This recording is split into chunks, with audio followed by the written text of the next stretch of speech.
that, I would like to thank Yossi Cooper-Wasser for joining us today and sharing that insight throughout our news. Now we move on. Russian drones struck residential areas of Kyiv overnight, killing at least one person and causing widespread power outages. Emergency crews are responding while families remain displaced. Authorities urge people to stay alert as the city braces for further attacks. Kyiv officials are investigating the full extent of the destruction and assessing ongoing security measures. Meanwhile, buildings and cars are heavily damaged. One of the residents say all the windows in our building were blown out. Let's listen into what some of the residents have shared. Реактивно и шел на снижение. И он между цим 9-м поверхом и этим вошел вот цей будинок трьохповерховий в квартиру другого поверху.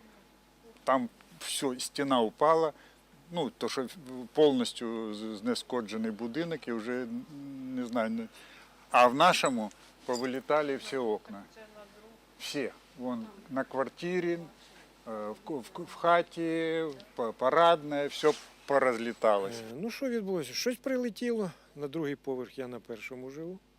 От, в квартирі по діагоналі, якої зараз вже нема. От, там жила сім'я.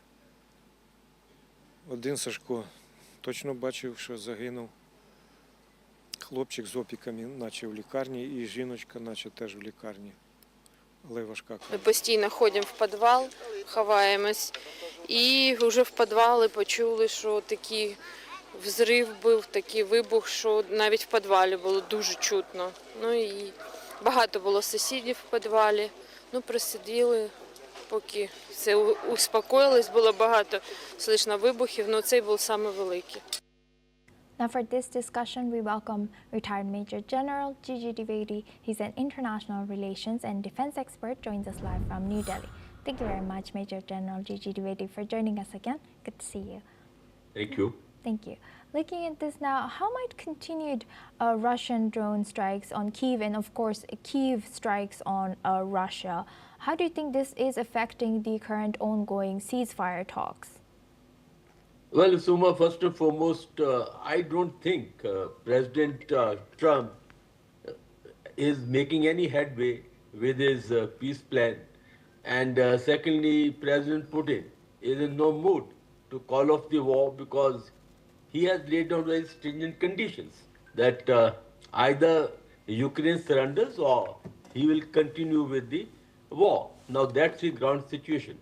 Now war is actually being orchestrated at two planes. One is aerial warfare. In the aerial warfare, primarily it is the drones and the missile strikes, and Russians are targeting Ukrainian energy infrastructure primarily to cause immense damage to these infrastructures so that the Ukrainian public or the civilians suffer the loss of power in their cities. And right now there are reports that almost 600,000 citizens are without power around the Kyiv area. So that is one point that I don't think war is going to end anytime soon because President Putin is in no mood to end the war. The second point is that as far as the peace plans are concerned, you know, this peace plan had 28 points and it is hugely in favor of Russia because it basically crosses all the red lines of Ukrainians.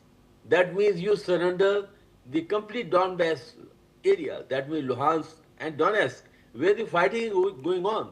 In fact, Ukrainians will ask, why are we fighting for in case we have to surrender all these areas? And then there are a number of other conditions, capping the Ukrainian forces, no NATO troops, election in 100 days. Now, all these are unacceptable, and that's why there's a big pushback from both the European Union and as also from Ukraine. So the point I'm trying to make is that at present, I think the 28-point plan of President Trump is actually in limbo because on the ground, the war is continuing, and not only aerial warfare, on the ground warfare also, there is a war going on, tactical battles are going on all along the front, and especially in the Pokrovsk area.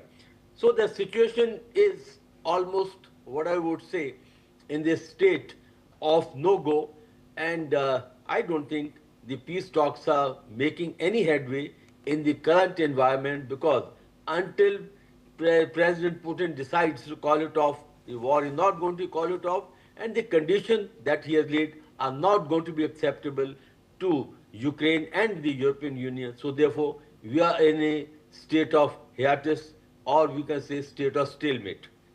Right. Suma.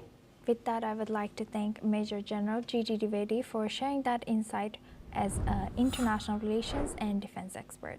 Now we move on to Hong Kong. Hong Kong has entered a period of solemn mourning on November 29.